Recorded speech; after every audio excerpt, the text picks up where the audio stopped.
2,000 years later. Hello mga idol, welcome back to my channel, at kung bago ka pa lang dito ikaw ay aking inaanyayahan na mag-subscribe at pakiclick mo na rin ang bell icon para lagi kang updated at nauuna sa mga videong ina-upload ko. Balikan naman natin ang mga bagong update sa number 1 na teleserye ang FPJ Batang Quiapo. Pinakilala na si David bilang si tanggol na tagapagmana ng mga Montenegro.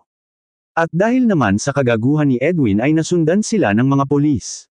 At nakilala ni Edwin na si Ramon ang ulo ng sindikato. Kaya sinabi ni Ramon na papatayin kita dahil hindi ako papayag na malaman ni Makang na isa siyang drug lord. Samantalang nagdatingan na ang mga business partner ng mga Montenegro. Kabilang na ang Red Penex sa pamumuno ni Angkong, hindi pa man nagtatagal ang usapan ay nagkaputukan na.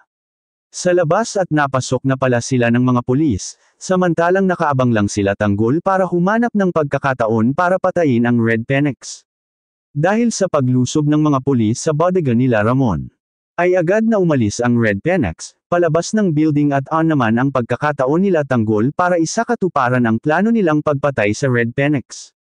At pagkakataon na yon, nahuli sila tanggol ng mga pulis, pero mabilis naman ang respondi nila Chief Espinas, at sinabi ni Espinas na sibat na tanggol, pero narinig naman nila Rigor at Mondo ang pangalan ni Tanggol. At hinabol sila tanggol at mabilis naman silang nakatakas, saan kaya makakarating sila tanggol at Bubbles, yan ang ating aabang dito lang sa FPJ Batang Quiapo. Hanggang dito na lang, God bless you all.